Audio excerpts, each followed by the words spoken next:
So much in between, things we've never seen. You're a mirage that my mind can't see through. Are you here with me? One day we can see. And all my life, unbroken ways, but I know that time makes ways. But I know that time makes ways. And all my life, unbroken ways, but I know that time makes ways. But I know that time makes ways.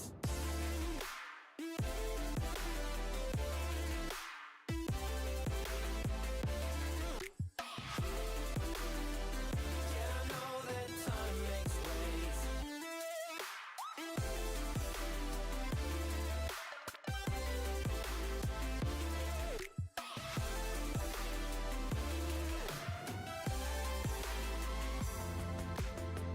All my life, unbroken ways, but I know that time makes ways.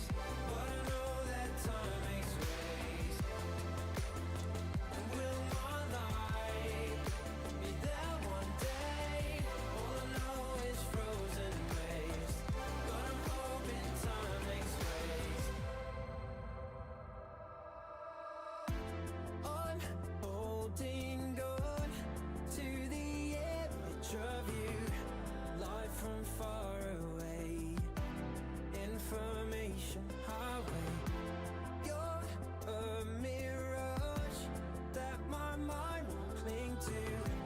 Though you're far away, we can make a way.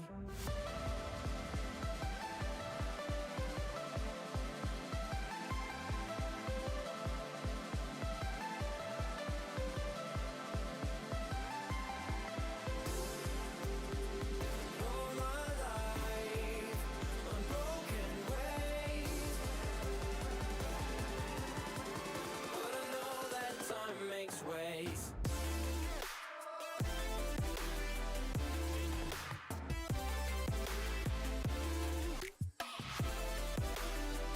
Yeah, I know that time makes ways.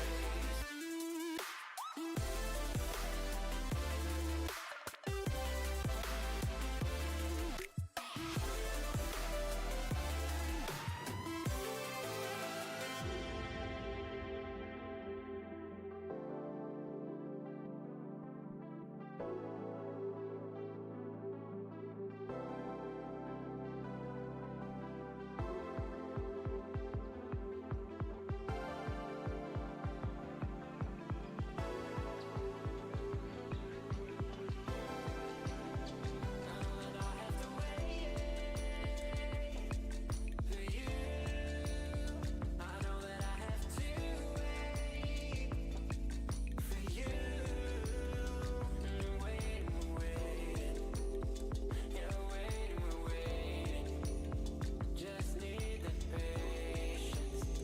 Give me the patience.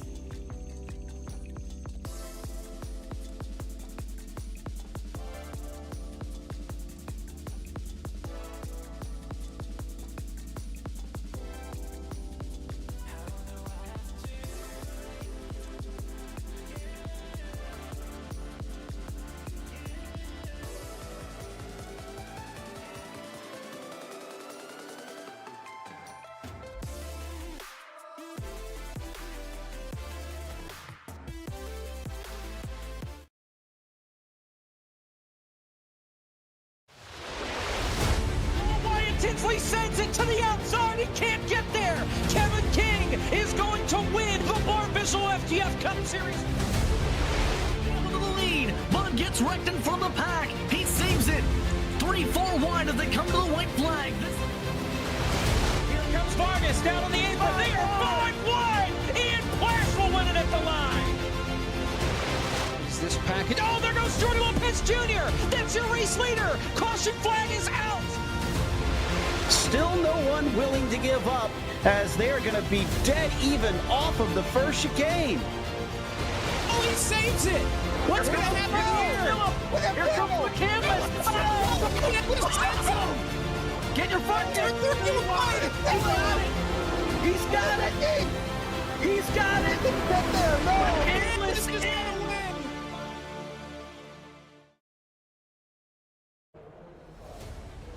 You can't run and you can't hide. Eventually, trouble finds you at Long Beach. For most drivers, it's about the fewest and smallest mistakes instead of simply not making any. Who will escape the clutches of this famous street circuit? We'll find out soon as we get ready to watch round 4 of the Autobahn Sportscar Challenge. You'll see it all live here on FTF.gg. Hi, I'm Joe Peak, and with me in the booth is Roush Racing driver Joey Atterbury and IMSA driver Michael Johnson. Behind the scenes is our director, Zach Johnson. And of course, Joey, we come here today at a track that is going to test the drivers greatly. Yeah, Long Beach, the street circuit, a giant curveball on this Autobahn schedule. It's going to be really interesting to see the 3 different classes around here really fast. A couple of notable areas that we're going to be talking about all day. Turn 1, a great passing opportunity. It's down the end of the front straightaway. Plenty of brake zone there to get moves done. Turns 2 and 3, also known as the Fountain, a little bit more busy here on the opening lap. So maybe have to be careful for any agricultural stuff going on. And then a couple more passing opportunities. Probably the next biggest one off of Seaside Way. That's the back straightaway going into turn 9, a sharp right-hander. And then probably the most iconic area in this Long Beach track, Joe, the final turn, turn 11, that hairpin. It is incredibly tight. Guaranteed we're going to see some elbows come out there today. No doubt. Well, hopefully they can make it around at the start, because that in itself is sometimes tough. And before we get to the start, let's go to the grid with Billy Smith having taken the pole position in the GTPs. Max Muir is going to be starting next to him, but it was 12 thousandths of a second between them in qualifying. Dominic Dornenberg, who's been very consistent, is going to be starting from 3rd with Paul Gibson in P4. Then it's Nathan Dowd in 5th, followed by Kevin Binkley, P6. Mo Islam starts 7th today. He'll have Zach Michaelis in 8th and Eric Thomas in 9th. Rounding out your top 10 is Josh Wolf. Floyd Kerr will be in 11th on the next slide, with Eddie Layton in 12th and Jimbo Pfeiffer with Leif Peterson not having set a time being last on the field. What about the LMP2s here, Michael? Well, Alex Caruso was able to take pole there, and actually just clipping Jimbo Pfeiffer there. Followed or alongside him is going to be Carter Kundiger. Brian Bennett will be up next alongside Bradley Haley. Robert Cast and Thomas Fisher on the next row. Jeffrey Ooms is going to be on the next row with Chris Pies. And then for our last row, the LMP2, it's going to be Dawson Brock and Adam Satterfield. Then in the GT3 class, Ross Booth is your pole sitter there in his Porsche.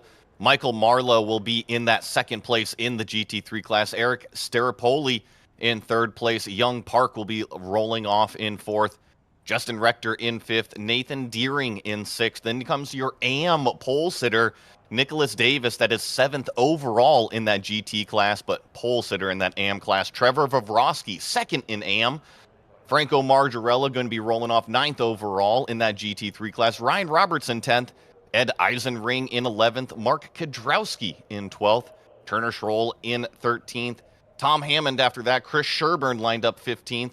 William Brennan in 16th. Dale Green, and then 2 more GT cars out here. Sean Reese and Paul Slavonic. That's 19 GT cars, Joe. And 43 cars total around this track. Even though that's far from the largest field we've seen this season, Michael, I have a feeling this is going to be frantic, considering that's split between 3 different classes. And 3 different, very different classes. Can I say different? Because they're the performance here, when you're looking at these cars, when you look, oh, it's a prototype and a prototype, oh, and then a bunch of GT cars. The GT cars is where it's going to really kind of settle down and be sort of the same. You've got the Pro class and the AM class, but I think these prototypes, they're just so much quicker, especially on the straightaway with the extra power, the lower weight, the better aero. It's going to be exciting when these start to overlap. Well, they'll have an hour to try and survive around here For this 60-minute race, they get a 20 incident limit with the drive-through, and then every 5 more incidents, it's another drive-through. We're not anticipating this track will see those happen as much, considering there isn't really a place that you can go off, but we'll see. Are they going to try it side by side? They're thinking about trying it there at the front. The rest of them look like they're trying to go back single file, which is probably the smarter move in this situation. Thank goodness it looks like they are going to be able to successfully navigate that, and they're slowly working their way towards the start as it looks like they're going to be gridded up and ready to go. Green flag is out for the GTP classes. Billy Smith gets a good start over his rival, but they fly down towards turn 1 where things can go awry so easily. Will they be through clean as they break into the first corner? Mostly single file behind him. That's good to see. And down towards the fountain, it looks like they're going to be good. Let's go to Michael with the LMP2s. Alex Caruso gets a really nice launch out of there. A tiny bit of contact with Carter Kundiger, but as we come down into turn 1, looks like they're trying to get up into a single file. Ooh, a little side by side, going a little bit wide there on the exit of turn 1. Cold tires will get you every time. The GT3 cars are just taking the green flag. Ross Booth got a fantastic jump, but check out the blue and black Porsche. Eric Starapoli taking advantage of that second place position. That's Michael Marlowe now falling to third. They're working their way through the turns 2 and 3 hairpin for the first time. Pretty clean and single file for the most part here in the top 5. Well, that is fantastic to see. We're going to at least get through the fountain section. Will they survive the full first lap without an incident? That's the next tackle. And, of course, getting through the entire race. One note, they do have the opportunity for a full course yellow. Not something this league usually sees, but that is only held for a track blockage. And, of course, the first lap is always the worst possible time for that. Most likely time is we're already done for lap 1 on our GTPs back through the fountain again. Yep, and GTP's heading down into... really tight, close up to the wall. Meanwhile, back in our LMP2, we've got a little bit of a side-by-side race going up. Looks like Bradley Haley and Robert Cast. Alex Caruso still pretty far out in front, with Carter Kundiger being attacked right now by Brian Bennett. Brian is really trying to make hay while the sun shines here. And, we've got an incident back there, Joey. Yeah, Michael Marlowe, that was your third place car in GT. He spun around in the hairpin, that final turn. I can report there was no contact being made here. Michael was just self-inflicted on this one, cut that apex a little bit too sharp, and actually hit that inside wall. I've done that myself here in the sim before, so I can't blame him too much on that one. Carter Kundiger here might be a little bit low on speed, because that number 02 has hit the wall hard in turn 1 on lap 2. It looks like he's still running, but it definitely looks like he's suffering a bit because he's lost a few positions. And actually, no, excuse me, he's got a meatball flag. He has to come into the pits. Yeah, he caught a meatball. He hit that pretty hard. And I was watching, trying to look around the car to see if I could notice any major damage, but it may be the sim is trying to simulate some kind of suspension damage or undercarriage damage, something like that, because he hit it really hard. Let's have a look here as we watch. He's right here. This is the black and green car coming down into that braking zone. He's got a good draft into the brakes right there, tries to catch that apex and just misses it, bounces off the wall hard. That is a really hard hit on that right front. So that's why we were able to see when looked like Brian Bennett, I think, was coming up close behind him and really putting the pressure on. Joey, I feel like we've seen that a lot at this track, even in real life, where it's so black and white. Either you got to commit to the corner or that's it. That's how street circuits usually work. If you don't go in head first, a lot of times it just ends up causing a mess with everybody. We see Max Muir also coming down pit road here. So another problem with our most dominant GTP car in the lead so far this season. And I'm trying to see if I can figure out where that happened, because I wasn't quite paying attention, so I didn't see any sort of contact with the wall recently and not making anything out. And I didn't see a black flag for him, so he is in pit lane. He must be taking repairs since he's hit his stall. It is now tumbling down the order. It's not going to make a three-peat as we still have Billy Smith leading the way. In fact, he's already hit the back of the traffic, Joey. He's coming through the GTD cars. This is where it's going to get very busy here in Autobahn. This is what we love to see, this mixed class racing. So the GTP's officially hitting the back of this GT3 field now. It's a little bit calm. Well, I say that and check this out, but I was going to say as they work their way up through the GT3s, and then we got a spin there. Thankfully, nobody gets collected, but it's just going to get thicker and thicker. That was Michaelis in the 15 who thankfully caught the car and nobody hit him as somebody's way wide, missing a rear wing. That is Kevin Binkley, who immediately heads into pit lane because he also has a meatball flag. It looks like he's missing a little more than the rear wing on that. I think his nose is gone as well. If I saw that correctly when he was coming into the pits there. There we go. There's a bizarre. wing and a nose. Oh my Wow, goodness. that was bizarre. He must have gotten hit on both sides and just kind of crunched their sandwich on the way in. I mean, nothing you could really do in that situation. We call that an accordion effect, Joe, and a lot of times when it just kind of all comes in the middle there, there's nothing you can do about it for sure. As we check more on these GTP cars making their way up through the GT field. One thing to note, Joe, this head of the GT3 field, I'm very impressed by Eric Staropoli's pace right now. It's himself and Ross Booth that are running away right now. They've all already got 2 seconds on Young Park. Exactly, and Nick Davis currently leading the AMs. He, I believe, took the win last time out. Double check on that real quick, make sure I got that information correct. But it looked like he might potentially be the first repeat winner here for the GTDs. Not sure. It's a long ways to go. Yeah, just look at the mess it is coming down the main straight. Well, and it's not going to get any calmer. I actually just saw Eric almost give the bumper to Ross coming out of turn 1. So these cars that we're watching right here, they're coming up to the sharp end of that GT field. So they have almost completed that cycle for the first time. Look how slow he has to wait patiently down through the fountain section and then has to take the apex away on the short dip through into turn 4. But he's going to survive it. He's still being chased quite quickly, of course, by his teammate behind as they come down towards Pine Avenue now. And Eric Thomas is making sure to keep Islam honest. This is always a tricky corner because you got to put the power down. It leads out onto Seaside Way, that back straightaway. And you saw Eric Thomas just kind of really squirm the back end. Now they got to get to the inside of their teammate GT car. Both of them hit that brake marker just fine, but this is a great shot, Joe. The difference in speed and classes, it's so drastic like Michael was talking about earlier. And this is just the GTP cars. We haven't really even seen the LMP2s come through yet.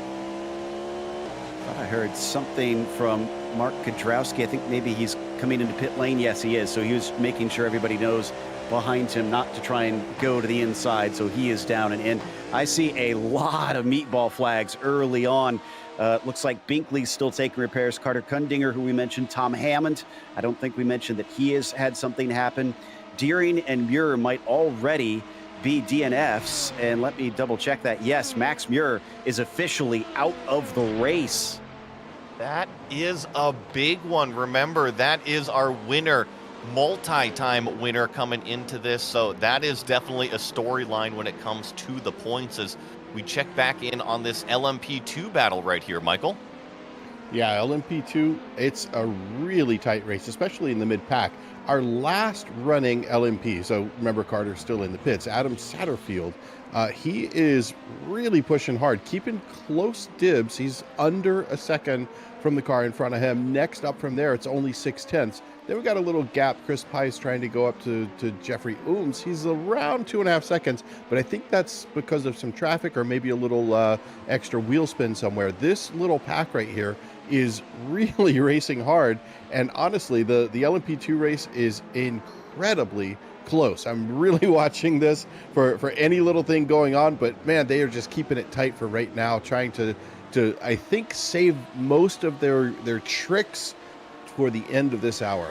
That's Bradley Haley leading this group there in the blue and black 428 as he's given a big tow to Robert Cast, covers the inside slightly down into turn 1, and behind them looks like Jeffrey Ooms was trying to dive down through Robert Cast. Didn't quite work out, so they will stay as is for 3rd, 4th, and 5th here, Michael. They're also being held up a little bit by a GT car right there, and I'm trying to get an identification on that one, but it's proving challenging. I think that's going to be William Sherburne. Brennan. Is it Sherburne or Brennan? Chris Sherburne, it looks like, in the Audi. Yeah. Okay. So yeah, a little bit of a hold up there when they were trying to go through the fountain section, but now the track opens up super wide. Look at that, 5 lanes, and then we head back down for that dash towards the Firestone cutover. You can see the speed difference here on the backstretch as they manage to distance themselves, but also still have to overtake Brennan now, who they do catch up to eventually, and into the hairpin once more. Last time it proved pivotal here to try and get the launch off the corner. And, oh, behind them, things very tight off of the turn for Fisher, almost holding up Brennan, in fact, in the slower class car. And Chris Pies had to dodge by them. It's that Lamborghini. I'm sorry to interrupt here. There's that Lamborghini coming through and just kind of hip checking that LMP2 out of the way there, Michael. Yeah, fortunately, the LMP2s are like tanks. Those things, I mean, honestly, I've bounced these off of walls here and been surprised they still ran afterwards. So I don't think a Lamborghini is going to do too much damage to it, no matter how hard he flashes his lights. He's going to at least try and let them know that he's there regardless. Hopefully we'll be able to at least make it to the finish of this race. Still a battle between these two, with Dawson Brock holding off Satterfield as they make their way past Brennan and look to try and get the run onto Seaside Way. Another important corner exit, this one, but so narrow compared to the straightaway before. Great exit by Dawson Brock as we hop on board with Satterfield. Yeah, Satterfield here really closing up on Dawson Brock. He's only got about half a second up to him. But, oh, and we got a spin down in turn 1. That's Dowd, and this goes back to what I was talking about before. Instead of trying to actually make the corner, he used the escape road, and that did save him from car damage. But, boy, it took him a long time to do about a 5-point turn and get back on the way. Joe, I was watching that. He looked a little bit like Austin Powers on the Taylor Dunn in the tunnel down here, but all it is he blew that brake marker in turn 1. You see him miss the turn there, so he has to get the car turned around. Couldn't get the wheel spin, just a little bit awkward. Yeah, I'm sure there's all kinds of traction control and fun things that he needed to undo to get that to happen. Just didn't have the time. Figured, let's just try and get it turned around the hard way, and off he goes. That is going to put him down to 9th. Josh Wolf gets promoted up into 8th from that one. Looks like it has calmed down slightly. Famous last words, but I think they're starting to get into the groove, Michael. Yeah, the groove. Yeah, it's definitely a groove here. Everybody's kind of holding on. Looks like Bradley Haley did just finally get around Robert Cass, though. I'm not sure that's going to stay for long as we got this battle trying to go back the other way. Oh, and trying to... Oh, and this is a terrible place to try to pass on the outside. It is so hard in these cars.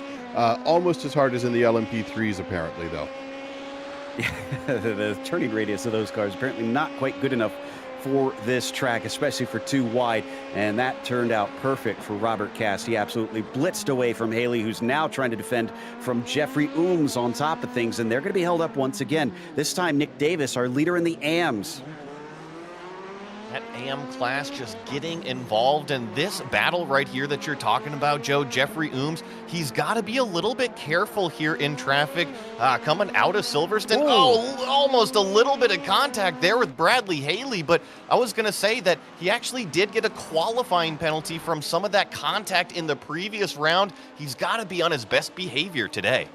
Almost looked like maybe Haley backed up because he didn't quite know where to take it there off the corner, and I think Thomas Fisher just smacked the wall coming back onto Seaside Way. Not entirely sure, but he got awful close to it, flashing the lights there behind him. That is Chris Pies still trying to catch back up after his earlier mistake.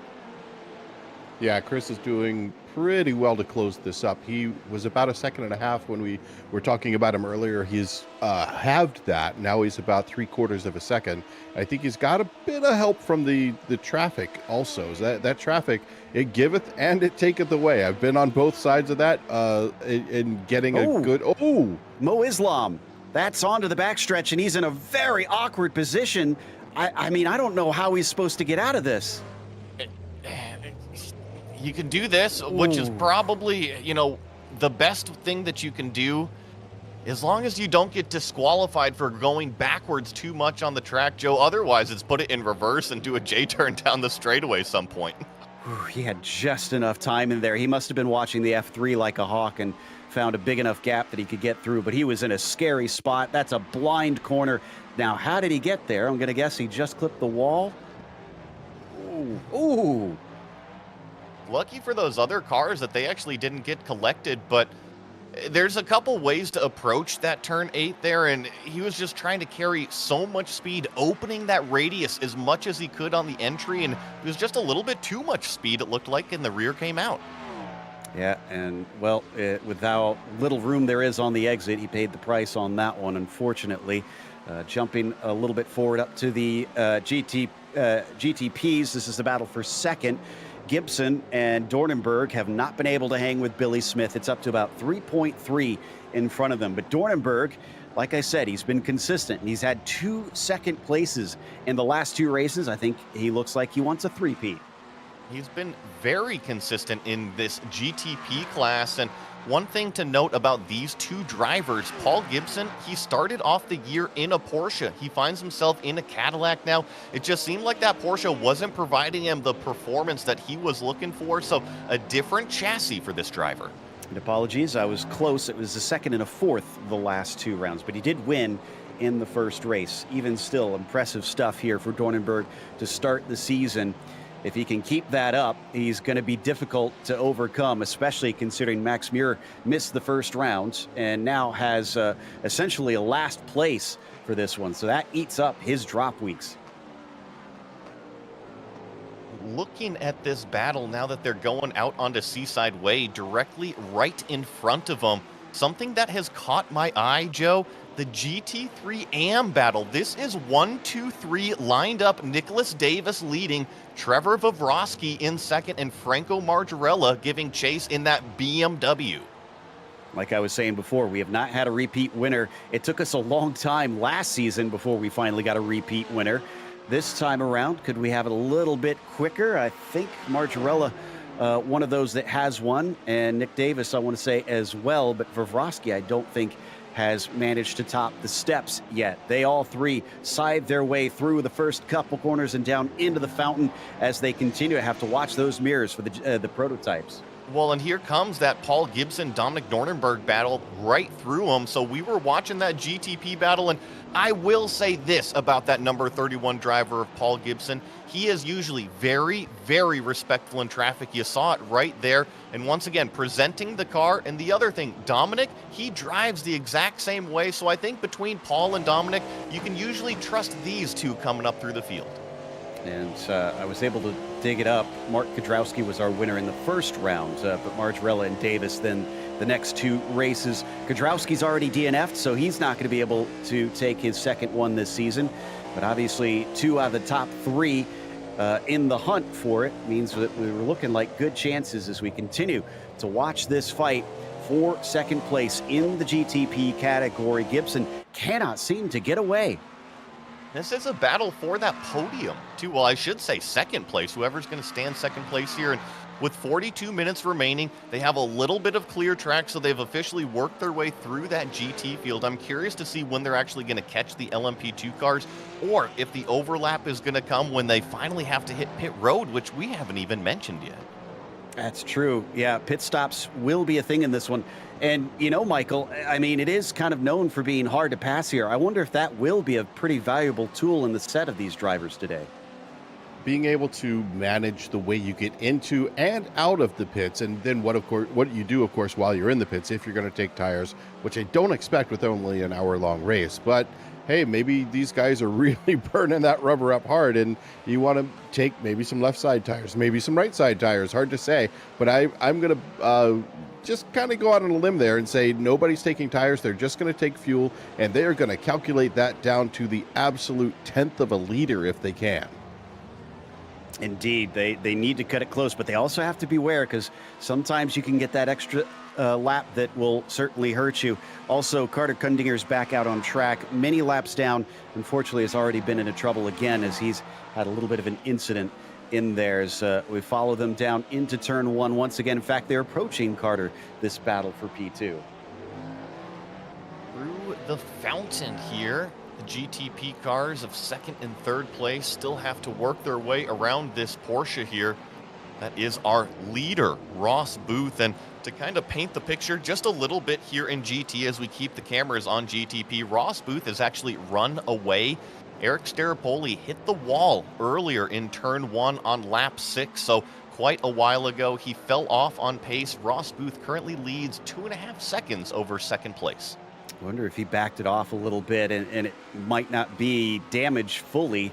Just trying to figure, let's bring home a second place and just survive this race, because it is going to be attrition filled, no doubt. And there's not that unlikely of a chance that the leader could throw it away, even down to the dying stages. So don't worry about these big gaps for the leader, at least relatively big gaps, because things can certainly switch up the picture quite quickly as we follow our GT cars down at the end of the backstretch.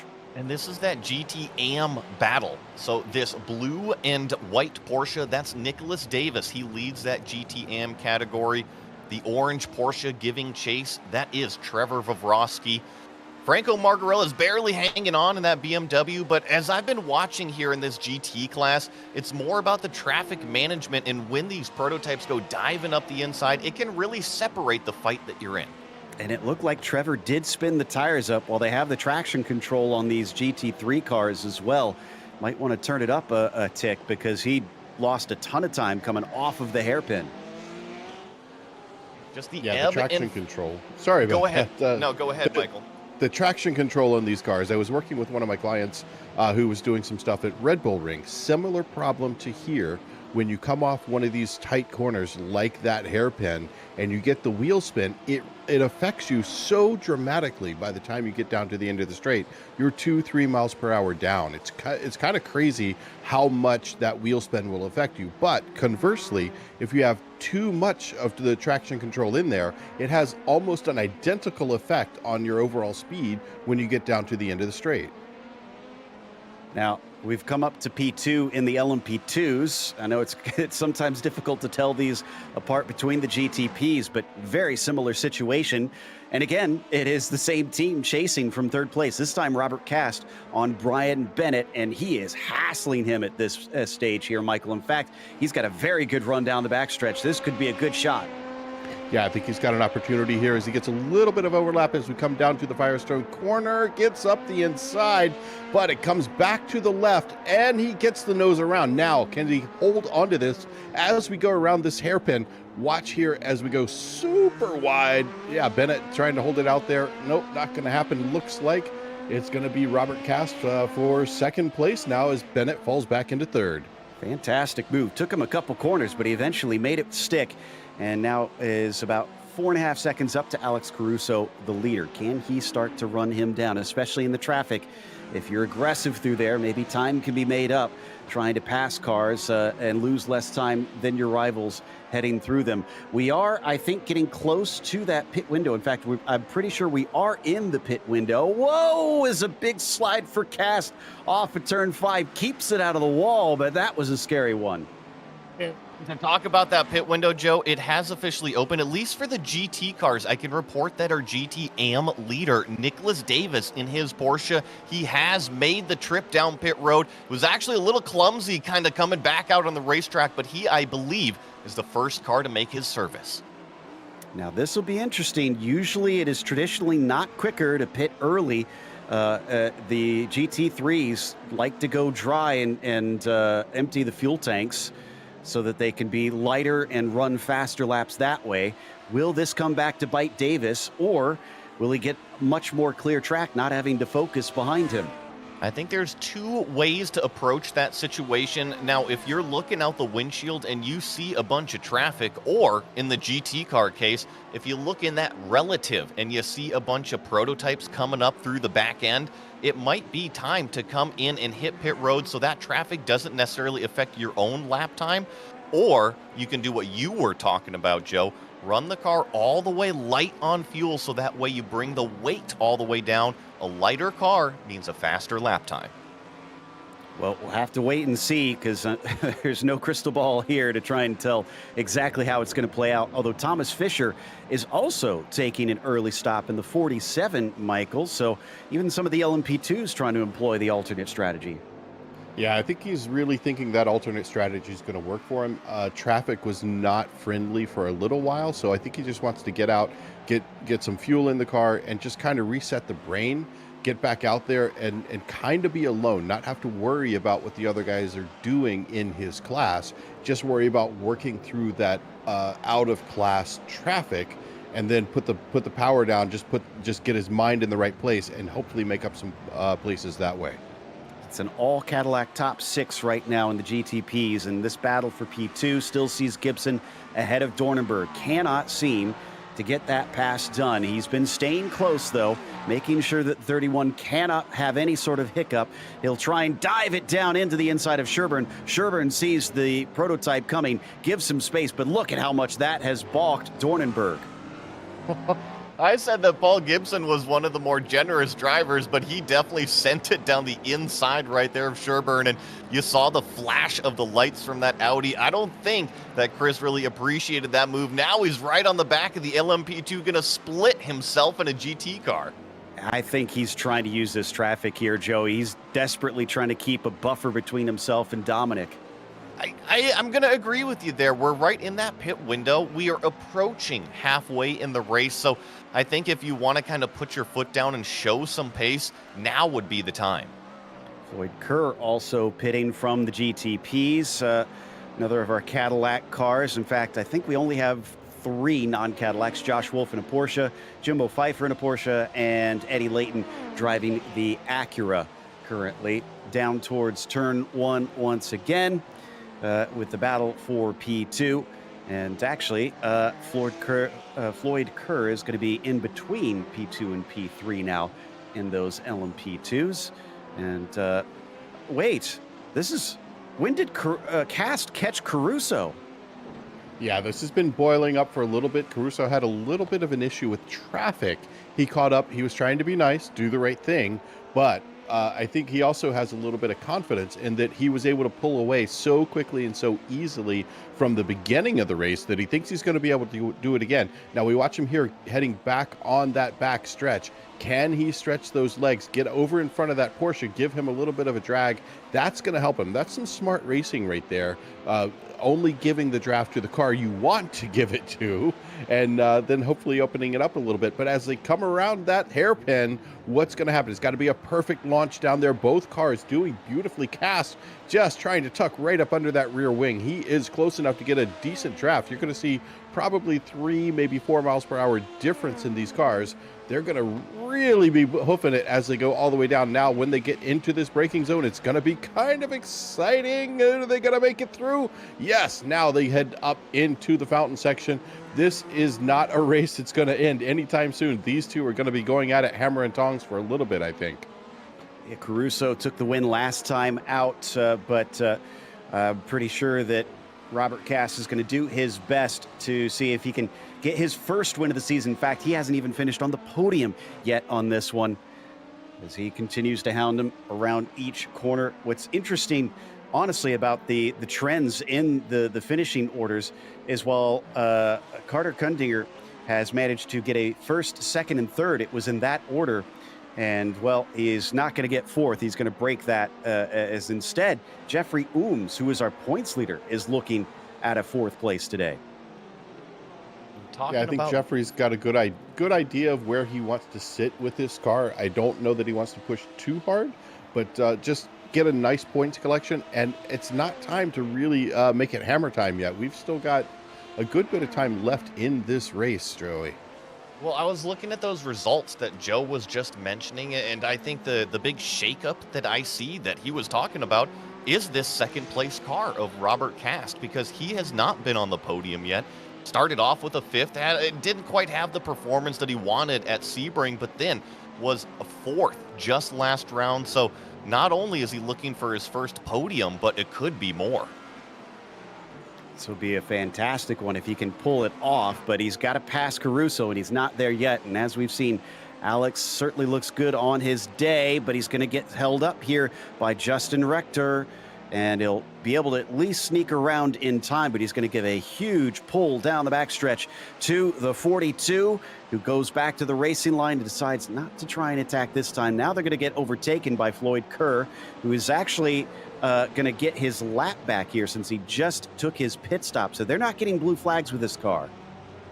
No, they're not going to get blue flags here. This is for position, so this is not lapping at all. These guys are on the same lap, and now you see the difference in the power of that GTP car. There is so much power with that extra little battery boost these guys have that it just rockets down that straightaway, and he was able to overtake 2 LMP2 cars and a GT3 car.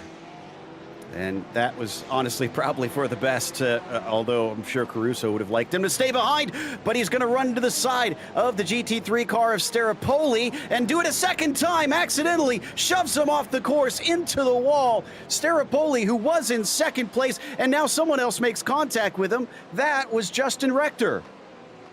Just problems in the GT class, and that was Staropoli, like you were mentioning. That was our second place overall. And this composite car was running inside the top 5 as well. So this multi-class, it's coming to a boil, and it is officially boiled over. Not even, well, I should say halfway. And that means Young Park back into P2. He had second place last time out. He had 2 wins on the first one. It is looking very good for that 77. Although, once again, much like we saw last time, Ross Booth has the measure of him. This time, I'd say a fair bit more than the first race. Yes, we haven't seen the pit stops yet out of the lead GTPs. I'm sorry, but we are going 3 wide down the front straightaway here, Joe. Oh, and contact. Contact between Caruso and Gibson, 2 different class cars. They'll get away with it, but just barely. Yeah, and that brings Robert Cass back into contention here. It had just gone out to over a second between Cast and Caruso. Caruso was able to open it up just a little bit with some luck, trying to follow that GTP car and the GT car. But that traffic, as I said a moment ago, it giveth and it taketh away. It definitely took away in that situation. Cast getting on the radio about something I couldn't quite make out what he was saying, but I understand him sounding a little bit frantic.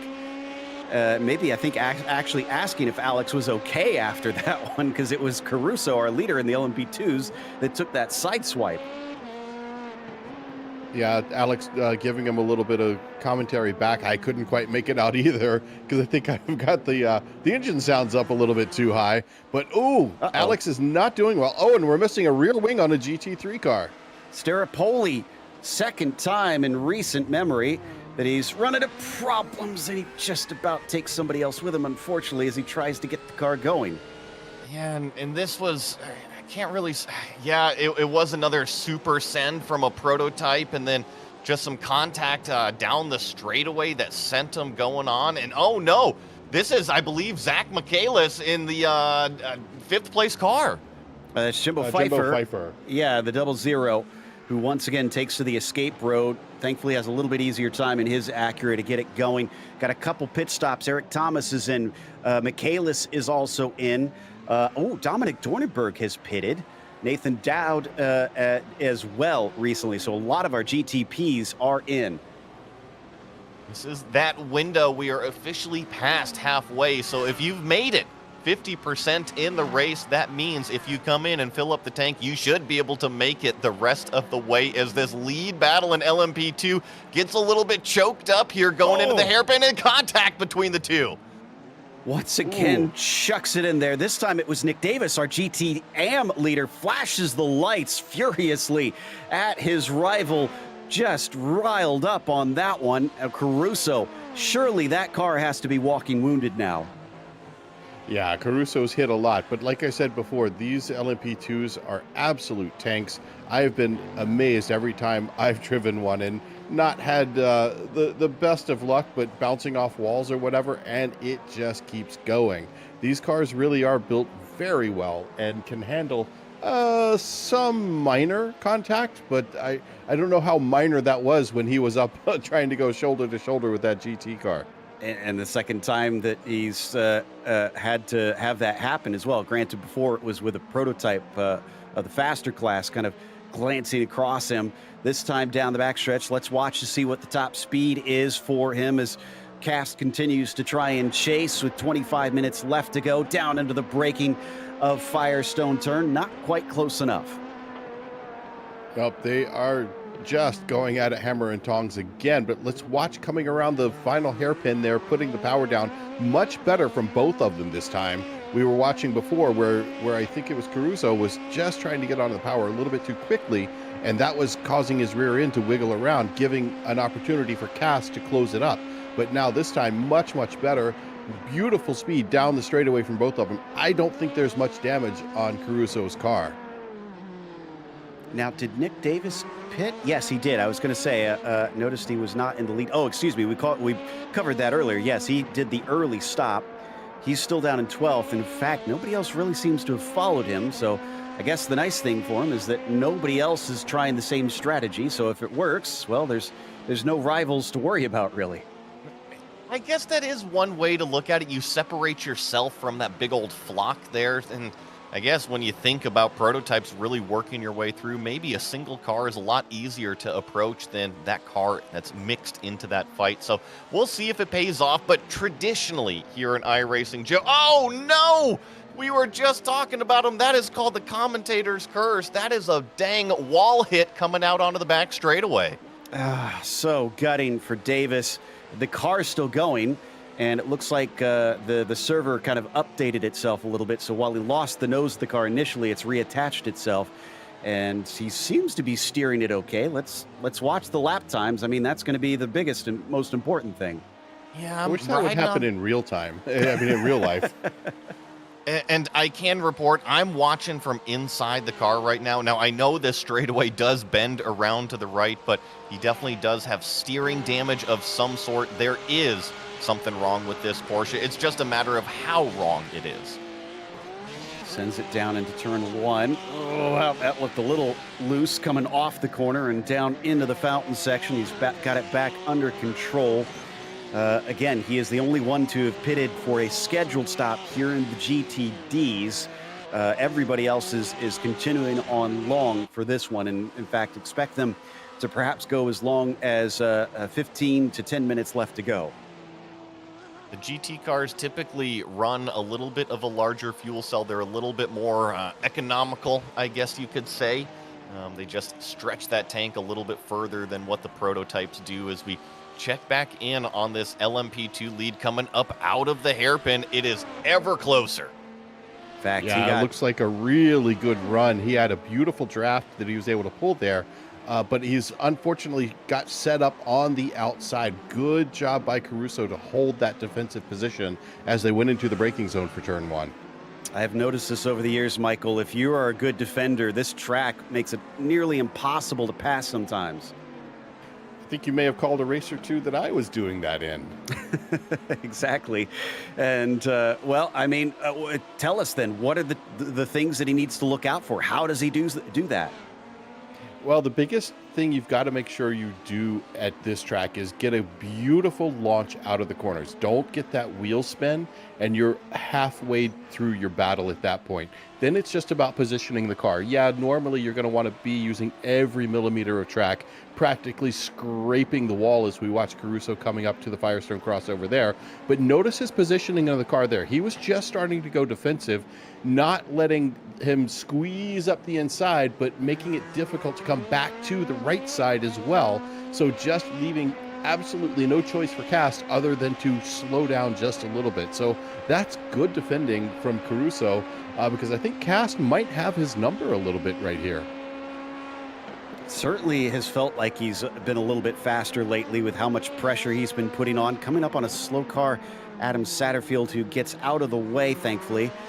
Didn't seem like he had contact with the wall. No, actually he did just before that. So that cleared out right in time for them. And great heads up by Adam in that situation. And the chase is definitely on here for the lead in the LMP2s. Love these onboard angles that we get of these cars at this track. Cast I wonder if maybe he does need to think about the pit stop strategy. Although, did he just brush the wall there? I don't think he touched it. I think he was. If you watch the F1 race where they had the how close were they to the wall? This was the super close. That was easily less than a centimeter. Whew. Okay, so eventually they do need to pit in. And at what point does Robert Cass try to do something different as he spins the wheels off the corner, and that will put paid to an attempt this time into turn one? I think he was trying to do something a little bit different, like you were saying there. He needed to find some way to get a better launch. He was a little bit wide, trying to kind of triangle off that corner. But now we've got a GT car in the mix. This is going to allow Caruso a little bit of a breather to get out in front, especially through this section. That GT car doesn't necessarily have to get out of the way. He's got a race going on. But now Caruso comes up on another GT car that he's going to be able to get around pretty handily. They approach down towards Pine Avenue once again. Puts some distance between himself, gets that buffer of the GT3 car. And yeah, that is going to hold him up down into the entry of the backstretch quite well. A little bit of smoke. Wonder if he locked him up, even trying to stay out of that car.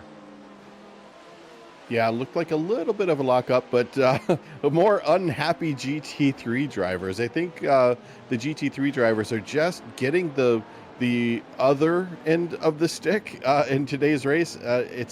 It's so hard here. You look at this track and you see down Shoreline Drive here on the straightaway. It just looks so wide, but it's very, very difficult because it really kind of funnels down, especially when you get up around the fountain and other areas like that. It's hard to not be in somebody's way if you're in a slower class car. Gibson has pitted. Remember, it was himself and Dominic Dornenberg fighting before. Dornenberg with an 18.6 pit stop time stationary. Gibson, 19.7. This is not looking good for the 31. Dominic, if he was close enough, could maybe use the undercut a little bit here. Gibson is trundling his way down towards turn one. And Dornenberg coming around the front stretch right now. Gibson is off of the pit limiter, heading down to the braking, and he's going to be out just in time. Look at that. That is great pit strategy right there by the number 31. He's got fresher tires, although they are cold right now. So if there's an opportunity for Dornenberg, it's probably going to be coming down the back straightaway. But Joe, the big picture of this battle right here, I was noticing Paul Gibson was taking huge chunks of time out of our leader, Billy Smith. He was all the way up to his gearbox before he came in. And Franco Margarella, and I think this is involved in what we're seeing right here, unfortunately backed himself into a car or two as he had a wreck coming off of the backstretch and was not clear to try and get the car righted. I think it was, in fact, I think both of them were his teammates, unfortunately. I'm taking a look at the replay right now. We're going to get it on your screen. Watch the BMW, just a lazy spin, but what happens afterwards is the nightmare. He backs it up onto the racing line, and you're right, smacks two teammate cars, one an LMP2, the other a Porsche. Unbelievable. Oh my goodness. He's got to be just kicking himself. Not only has he given up a potential good finish here today in that AM category, he has just ruined the night of two of his cohorts. And you can see the Porsche did make it into pit lane. Right now, the leader in the GT-AMs is Trevor Vrosky, although we know that Davis is pitted and had a little bit of contact with the wall, but we don't know how badly that has affected him. I'm looking at the lap times. It does look like they have stayed relatively consistent. It always amazes me, some of the lane change maneuvers that get pulled off with these prototype drivers. That is GTP on LMP2. So, they know the acceleration differences. But just one quick note on that incident that we were watching, Joe. The other composite Porsche that was involved, that was Michael Marlowe. Remember, he had a bad lap one. Just when it rains, it pours on the racetrack sometimes. I'm sure just ultimate frustration for him there. Would like to get to the end without having yet more issues because he's going to already need that extra pit stop, no doubt. Meanwhile, as we continue to watch the likes of Josh Wolf here in the Porsche, currently sitting in second place. I believe he's going to be pitting in this time because Billy Smith, our leader, is now in. Let's watch these pit lane times here, especially with the fuel flow. I was also noticing our GT leader, Ross Booth, has also made his stop, as well as Young Park. So those were the two Porsches that were out front in the GT overall lead as we watched the GTP car come in, take some tires and a full tank of fuel. Can we get a replay of Cast's pit entry? He nearly ran into the back of Josh Wolf there. It was so close between them. That would have been a bizarre incident because it just was the GTP not entering quite as fast. As a bit of a awkward there pit stall entry. In fact, I think he maybe missed his pit stall slightly, had to back up. Now watch this though. I mean, great job for Cast for maximizing the entry, Michael, but almost bit him. Yeah, that was pretty crazy trying to squeeze back around. It's like the car in front of him just wasn't sure where those cones were for the pit speed limit. You always have to be aware of that. And I've been behind people before, not only in the sim, but in real life, where I'm like, why are you slowing down here? And had to pass someone in that pit entry lane or the pit exit lane. Wait a minute. Billy Smith was leading before, was he not? This is what I was talking about. Yeah, I think Paul Gibson has found some pace late in the race, and before the pit stops happened, he was just taking fists of time out of Billy Smith, and here he is. He's leapfrogged him in the pit stop. Wow. And by a decent enough margin. It's about a second between them. It's not huge, but I didn't think Smith was, or Gibson was this close to Smith before the pit stops. That worked out beautifully for the 31. He's got the track position with 15 minutes left to go. You're going to make the move. Now is the time to do it, and Paul Gibson struck right at the time. Like you were saying, under 15 minutes remain, and we're going to see if Paul Gibson can hang on, although I see him. Is he blinking out right now? Is he still there? He went down into the runoff at turn 1. Dornenberg is going to be able to dash by and take another second place at this rate. Gibson has thrown away what was could have been a chance at the win and at least a second place. This is a tough one. I know Paul, and he's one of the cleanest drivers. He can make mistakes like this, and think sometimes his worst enemy can be himself. Checking to see. Yeah, he was all by himself because I thought, well, maybe he had, traffic kind of get in the way, but no, just completely outbraked himself. He's down to third, and it's 12 seconds up to Dornenberg. Considering it was a second away from Billy Smith, this is going to be gutting for him. And I think probably what's frustrating for Paul Gibson is I believe he is still searching for that overall Autobahn win. And with all of the puzzle pieces kind of coming together, this one definitely is going to sting. And Trevor Vavrovsky, after the pit stops, is our leader in the AM category, for those curious. In fact, he's got 18 seconds over Ed Eisenring. I thought it was going to be closer after I watched Trevor make his pit stop, but no. He waited long, and it paid huge dividends. Nick Davis, our former leader, he's fourth in class now. Remember, he also smacked the wall a couple times, so I wonder how much his pace is really suffering out there. But as the race is really starting to kind of lay down the cards, everything is coming up, and we're going to see where they're all going to end up soon enough. Not even on the podium. It's Eisenring and Schroll currently ahead of him, and he is close enough that he could catch and pass Schroll, although a car just ducked into pit lane. That is Ed Eisenring. Oh, so maybe he still owed us a pit stop. Well, I'm seeing that Ed pitted 2 laps ago, so he has already come down pit road. I wonder if he didn't put enough fuel in the car or what happened there.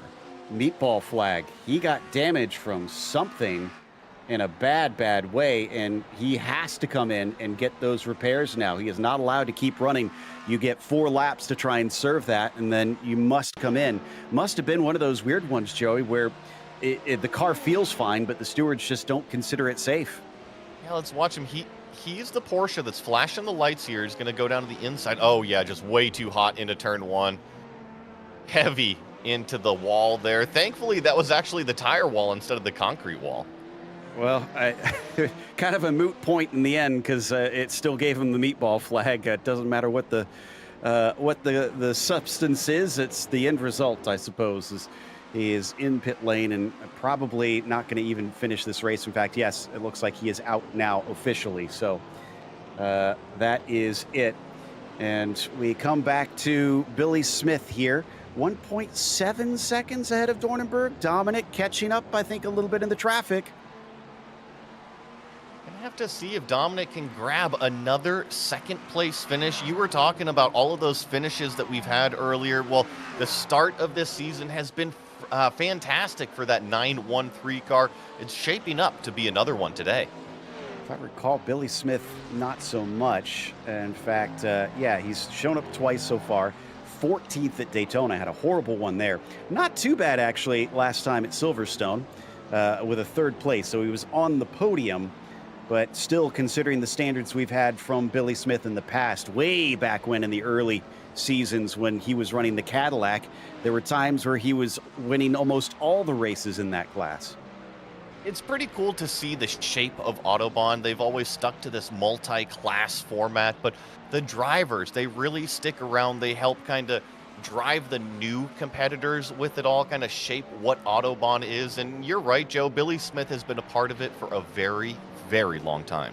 And I need to make a clarification, I realized, because he is in a Cadillac now. I mean the Cadillac CTS-V when they used to run that class way back when. I had completely lost track of the fact that we now have two Cadillacs on the service. Yeah, just a different era of prototype and Cadillac. But now that we're under 10 minutes, there's not too much racing going on in GT, but I do want to mention them. Ross Booth is continuing to lead in that GT overall in his Porsche. Young Park is giving chase, but he is nowhere close to Ross. He's nearly 8 seconds off of the lead. I think the biggest storyline coming in here, Joe, it's the AM class. We've had 4 different potential race winners if Trevor Vovrosky wins again today. So, I'm seeing there's problems with an LMP2 car out here on the racetrack, Joe. Is this, yeah, that's Bradley Haley. Oh, no. And he's on the text asking why.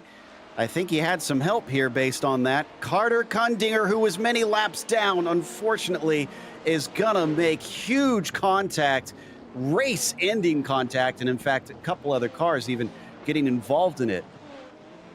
Yeah, that's going to collect a couple of cars. So we see a little bit of frustration, I think, working its way out. Just sitting there with foot on the brake, waiting for your chance to move on that GT3 car.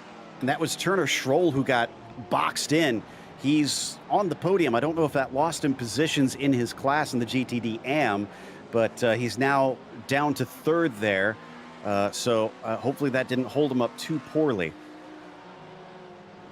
Yeah, I think he's going to be okay. He was doing pretty well. I think ultimately a reasonable finish here, but it's always frustrating when you just come rolling up to something like that and there's nowhere you can go. You've done the best you can. The best thing you could do was just stop. And ooh, a little bit of a fishtail on that Beamer coming through there. So Schroll maybe feeling a few effects of some damage potentially. Let's take a look at Schroll's view on this. And I mean, he just about got clear of it. And the car just pulled over last second. No place to go. Eventually, he takes a tow, and by that point, he was already trying to back up. More time lost. You can't fault the prototype driver. You know, you don't know how damaged the car was. The BMW just in the wrong place at the wrong time. And unfortunately, in racing, sometimes that does happen. Absolutely. I don't think we've talked about it all that much, but Cast is currently leading Caruso in those LMP2s. It was reversed before. I'm not sure when this changed, but Cast has a gap of about 2.5 seconds. That happened in the pit stops. When you look at the cone-to-cone time here, ooh, that's an interesting one. That may have been a little bit of contact from that LMP2 car on the GT3. Oh, and now we're just going to play pinball. I'm sorry to interrupt, but this was your podium in GT3 AM. This is Turner Schroll. He just lost that place to Chris Sherburne now. Wow. Yeah, so it has just been a miserable couple laps for Schroll. being caught up in that other incident. And I don't know if he was too slow through there or who to put at fault on this, but usually it's the car behind doing the pushing. Here it's hard to tell from that, but yeah, that prototype just kind of nudged him around. And that prototype was our LMP2 leader, Michael. Yeah, Robert Cast was coming through there. He's trying to hold on to that gap, which is down to about 2.5 seconds now. Now, the way he got that was a beautifully timed pit stop. Is he was able to get in there, and there we go with Dornenberg. Ooh, yeah, here we are. A little bit too much pedal on that one. A little bit too much loud pedal. Got that car coming around a little bit too quickly. So, but back to Cast. Cast was having issue. Oh, back to live once again. That's Dominic again, having more problems. Paul Gibson has got him now under a second for the second place battle in GTP. I said it at the top of the show. It's about making the fewest and smallest mistakes out there. Dornenberg discovers himself hunted once again by Paul Gibson after he passed him. Paul making the mistake earlier. He's got new life breathed into his chances at second place. And I don't want to focus too much on the bad stuff, but Composite, they just have not had the performance they want. And Paul Gibson now looks to the inside, down Seaside straightaway. He outbrakes Dornenberg for the second place position. What a great move. He saw it happen and immediately pounced on it as soon as there was a chance. Oh, but he's a little hard through the hairpin. Dornenberg tried to cut underneath him, couldn't get the throttle down. He's still on top of him. 5 minutes left to go. This one is not done. No, it is not, but I wonder how wounded the car of Dornenberg is. Remember, he had tremendous pace. It was Paul Gibson that drove himself off the racetrack, and I was mentioning it was a little bit on composite crime that sent Dornenberg into the fountain section. Oh, and he's starting to fall off a little bit now. Does he have some damage as we got another car off? And it's another composite car. Well, I hang on. They have like half the field, Joe. True. The numbers are kind of against him. But, I mean, that was Young Park. Second place driver. Now, he wasn't close to Ross Booth in a way that I think he could have tried to chase him down and pass him. But, I mean, that basically was the nail in the coffin. He now needs Ross Booth to make a huge mistake. And thankfully, Young didn't have anybody behind him. See if he trips over the GTP at all. And that's just a little bit of misjudgment. The GTP was inside. Young Park was just on the dirty line and got a little bit greedy with the accelerator and speed. Yeah, I'd say so. Looks like that battle's going by. Oh, here we go. Battle for P2's back on once again. Dornenberg on Paul Gibson in the GTP's overall podium at stake here. Paul sends it in deep. Can he make the corner? Yes, he can. And he'll fend off Dornenberg despite Dominic being on the inside. That was a great defensive maneuver from that Cadillac of Paul Gibson. Left just enough room at apex, and now we're going to see how much more fight that black and green composite car has. How much can he take up there to challenge for that second place? Pulling out the Wizard staff and saying, you shall not pass. Paul Gibson still in P2 over Dominic Dornenberg. And they're 15 seconds behind Billy Smith. So this is basically the best of the rest fight that I think they have settled themselves to at this point. Don't count out Eric Thomas. 2 seconds back. In fact, you can see him in the background. And this has been some fierce fighting. You can lose so much time going side by side here. Just one trip up over any sort of GT traffic, and you're right, you can lose all sorts of positions. This is that battle you were talking about. Nathan Dowd putting the power down, trying to use the slipstream however he can to try to catch and pass Eric Thomas.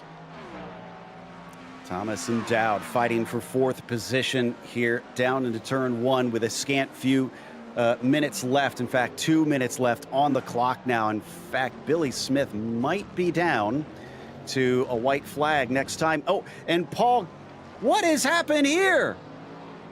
I believe this is an LMP2 car here, Joe, but this is all in the fountain with Paul Gibson, and I see Paul Gibson very slow on the racetrack. Dominic Dornenberg is passing him right now, so something definitely happened again. Yeah, it was Dawson Brock, and Gibson hit him as he was trying to back up and turn around. and he's got a meatball flag, but he should be able to get to the finish. He doesn't have to pit. He's got enough laps left few enough laps left that he can carry on, but the damage has quite literally been done.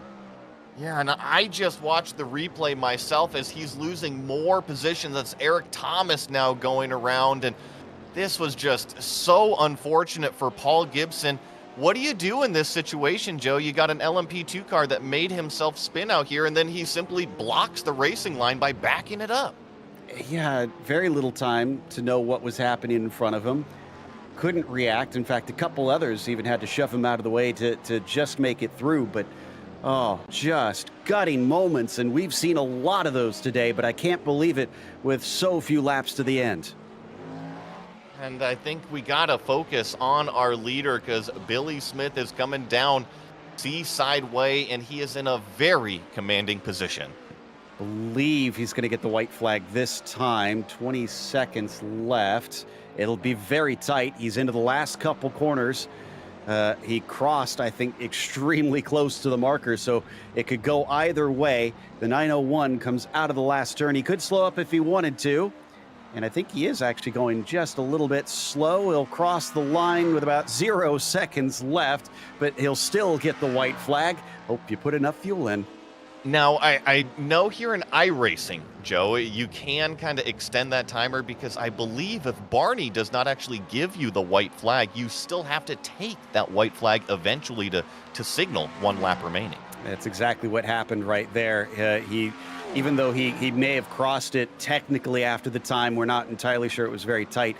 It was just too close. Barney had not given the white flag yet, so that was the marker for the last lap. And coming around, looks like we got a battle between Dominic and Dowd. This is for second and third place. Thomas must have gotten damage as well with that hit with Brock.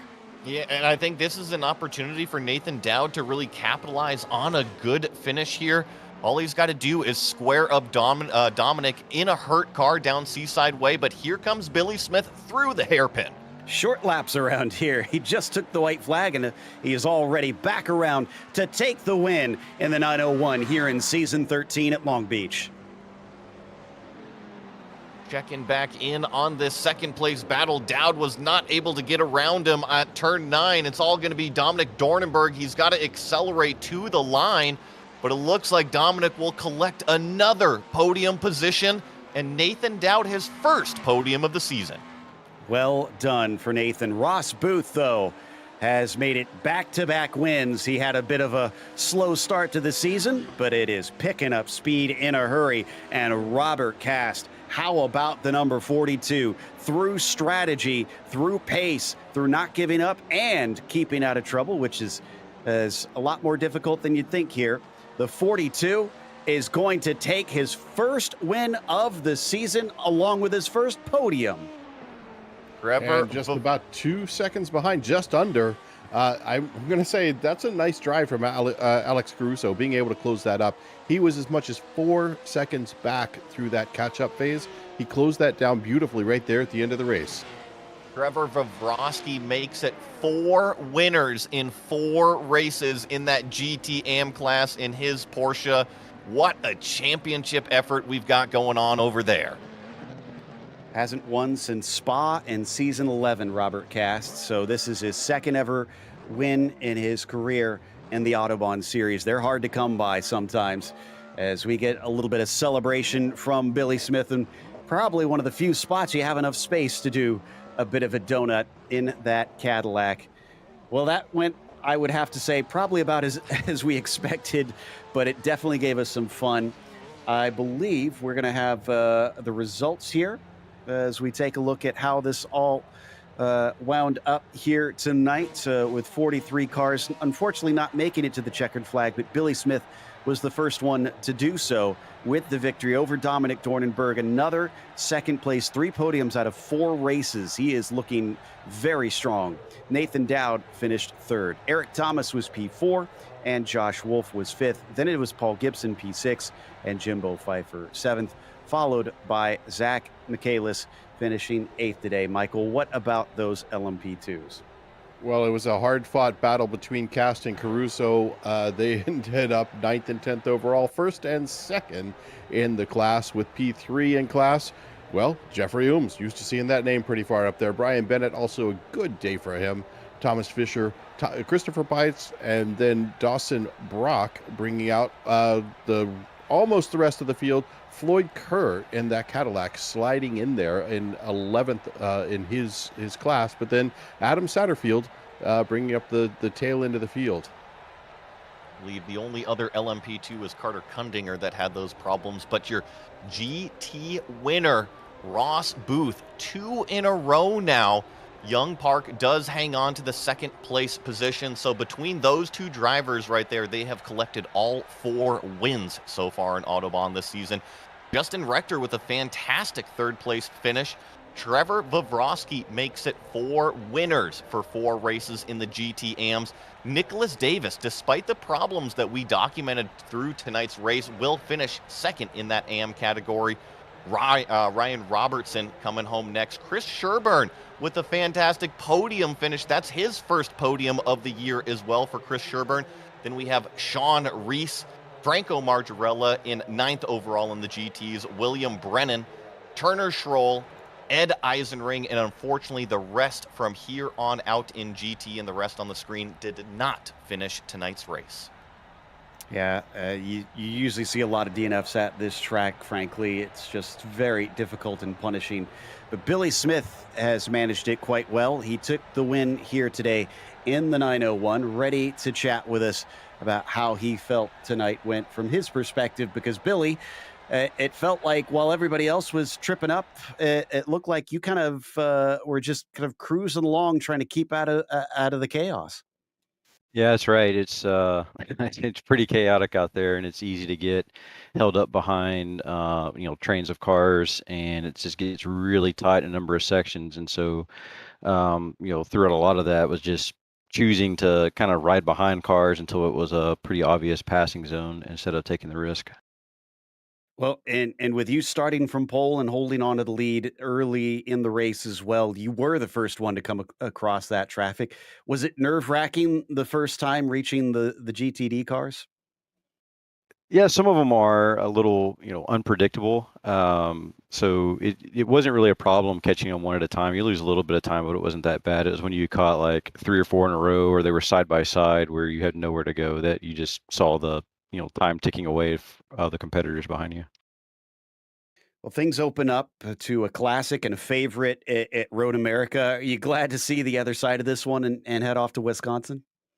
Yeah, absolutely. It's I definitely did not expect to be on pole, nor have that pace right away here. So getting a win here is kind of it's that's the best case, right? And you're always looking out for the getting caught up in a wrecked and ruining your day. But yeah, I'm absolutely looking forward to Road America. It's a great track. I love driving there. Well, congratulations, Billy, and hopefully you'll be able to continue this turnaround in form as we carry on up north. Yeah. It was Billy Smith winning here today, his first win of the season in season 13. And now we head off to Michael with our winner in the LMP2s, Robert Cast. Hi, Robert. Glad to see you here. Quite the race. And I got to say, that pit entry, when you made your pit stop, I think that was the key to the race for you, because you and Alex were pretty much just neck and neck the whole time. But the way you entered the pit with a little bit of a draft off that LMP car, GTP car, and then sliding around him, was that the key to the race for you? I no doubt underfueled just a little bit. I don't know if you could tell I was lifting like crazy trying to get to the end there, but coming through there, I got scared because he slowed way more than I was expecting to, and so I had to really kind of avoid him, and I just kept on it and hope I didn't go too fast entering the pits, and it all worked out. Yeah, it was kind of exciting to watch through the replays, seeing you go in there and just try to avoid him. Now, this is your first podium and first win this season. What do you think about your chances next time out? Well, I think all the other guys got to be scared now. No, I put in a lot of practice for this, and just messed around with the car quite a bit going into this, and it all paid off in the long run. So it's total of 7 podiums in your career here with Autobahn. It's got to feel good. Now, you were saying you were kind of measuring things out, tweaking the car.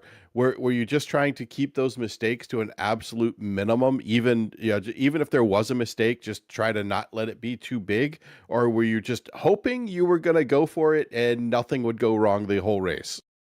Definitely the latter there. I was gassing up early a lot of times and hoping the tires weren't going to spin. There was a few times I was hesitant just because the track started to get warmer, started to get a little slick here and there. And when you're in the draft for so long and you get clean air, car drives different. So it just was a matter of getting adjusted while get the clean air, and then back behind Caruso and was just cruising along and got him in the end. Indeed, you did. And that's going to be the victory for you. Who do you have to thank for this victory? No doubt, our sponsors, Grid and SimLabs, the team, no doubt as well. Composite Performance, they're with me, they're sticking with me, and they're definitely keeping me on my toes. So yeah, good guys to run with all the time. Well, thanks for coming, Robert. Everybody, that was Robert Cast, your winner in the LMP2 class. Meanwhile, we've got, looks like Joey Atterbury has Ross Booth for his interview here at the end. Ross, congratulations on yet another win in that Porsche of yours. Hey, thanks, Joey. That was an exciting one to listen about. It seemed a little bit boring for you, probably after lap 4 or 5 when Eric hit the wall there, but I'm sure that you had your hands full with some moments with some prototypes out there for sure. Yeah. Um, when you've got a lead like I had there, the proto guys think that you can lift because you have such a huge lead. So there's a couple of spicy moments. A couple guys passed me in the stadium section there, but when you got a lead, you got to use it. So just trying to keep my nose clean for the entire race, and thankfully we did. We always know you as one of the most dominant drivers here in Autobahn. You started off the season with a second, but now you come in back-to-back wins in last event and this event. Is it just going to be the Ross Booth show from here on out?